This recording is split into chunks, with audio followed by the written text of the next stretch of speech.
अजहर का मौका मिलते ही सोहा को काल मिला देगी और कहेगी कि मुझे बचा लो, किसी तरह से मुझे यहाँ से निकालो वरना मुझे मार दिया जाएगा। सोहा अब ज़ावियार से हेल्प मांगेगी और ज़ावियार वगैरह सब लोग मिलकर ही अब ज़रका को उसके हस्बैंड के चुंगल से निकाल कर लाएंगे। ज़रका सारा का सारा इल्ज़ाम अपने हस्बैंड पे डाल देती है कि वो साइको इंसान है, वो कभी भी मेरे साथ ज़िंदगी नहीं गुजारना चाहता था और ना ही मुझे वहाँ पर शादी करनी थी। मेरी सबसे बड़ी गलती है कि मैंने उस जैसे इंसान से शादी की। ज़रका कभी भी नहीं मानेगी अपनी गलती, उसे कभी भी किसी को नहीं बताएगी कि किस तरह से उसने अपने हस्बैंड को परेशान कर रखा था। वो ज़रका के हरकत, ज़रका के हालात और उसकी नेचर के बारे में उसकी माँ अच्छे तरीके से वाकिफ़ है। वो अपनी बेटी को समझाती और कहती है कि मैं जानती हूँ कि तुम्हें घूमना फिरना सैर सपाटे करना ही पसंद है, तुम्हें घर गृहस्थी तो संभालनी आती नहीं है और इसी वजह से तुम्हारे और तुम्हारे हस्बैंड के दरमियान में बहस हो गई होगी। तुम्हें अपना घर बचाना चाहिए था, उल्टा तुम उस पर इल्ज़ामात लगा रही हो।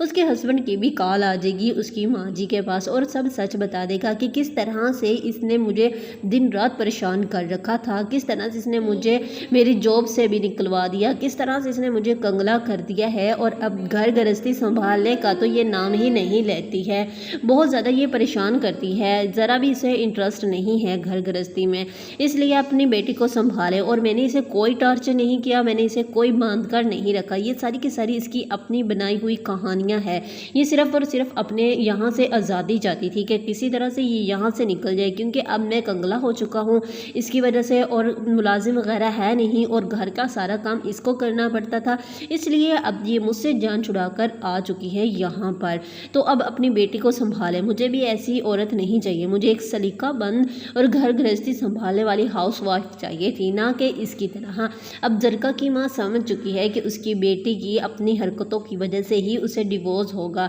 लेकिन वो अपनी बेटी को फिर भी बार बार संभालती है, उसे समझाती है कि तुम ऐसा मत करो, क्योंकि हम ऑलरेडी ही सोहा के कर्जदार हैं, सोहा के एहसानों के तले दबे हुए हैं और उसकी वजह से वो बेचारी दिन रात ज़ावियार की ग़ुलामी करती है, वहाँ पे नौकरानी बनकर काम करती है, तो वो हमारा घर चलता है। तो इसलिए बेहतर है कि तुम अब अपना घर बनाओ, अपना घर बसाओ।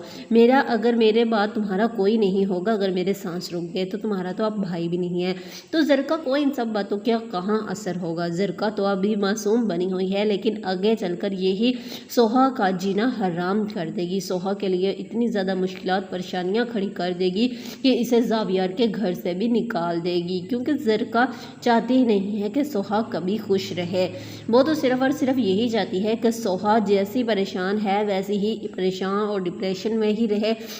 वो माँ की नज़रों में जो अच्छी बेटी बनी हुई है, अच्छी बहू बनी हुई है, वो उसे बस उसकी औकात याद दिलाना चाहती है, जबकि ज़रका भूल चुकी है कि उसकी भाभी नहीं बल्कि उसकी बहन उसकी माँ की बेटी बनकर किस तरह से सबका ख्याल रख रही है, किस तरह से सबके लिए अपनी खुशियाँ मारकर, अपनी फीलिंग्स को मार कर सबके लिए दिन रात काम करके उनका पेट पाल रही है। लेकिन ज़रका पर इन सब चीज़ों का कोई असर नहीं होगा और ज़रका अब भी सोहा का जीना हराम कर देगी और उसके साथ अच्छी खासी दुश्मनी निभाने वाली है ये